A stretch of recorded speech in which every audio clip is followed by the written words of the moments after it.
élections! Ces élections-là vont coûter à peu près 90 millions Québécois. Pourquoi? Pour essentiellement qu'une gang de monde qui font déjà plus d'argent que 95% de la population s'assure une stabilité d'emploi pour au moins les 4 prochaines années.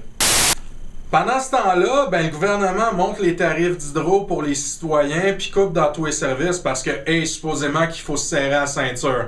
Really? Sérieux? À 90 millions de dollars, là, ils devraient au moins nous envoyer chacun un tube de KY pour que ça fasse moins mal quand on se fait fourrer.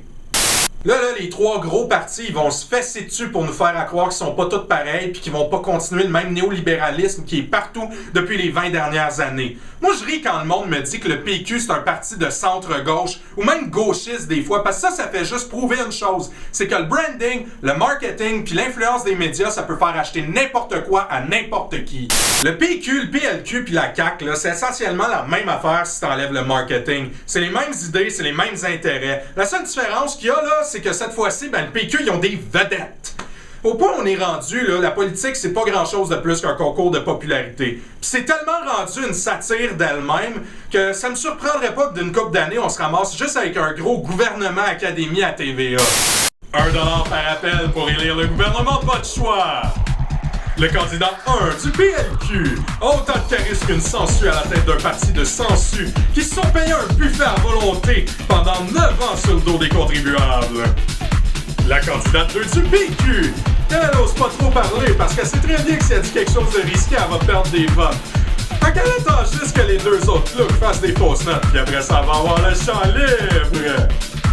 Le candidat 3 de la CAQ, lui, il est tellement depressed depuis que la candidate 2 il a volé ses plus grands succès qu'il n'ose pas trop parler au monde. C'est un peu malaisant. C'est lui le candidat qui est en danger cette semaine. Et finalement, la candidate 4 de QS. C'est elle qui fait à peu près le plus de sens dans les 4, mais comme dans toutes les bonnes télé-réalités, ça pogne pas avec le grand public. Dès la semaine prochaine, vous allez pouvoir vous procurer le CD des plus belles bullshit de la campagne dans tous les Archambault.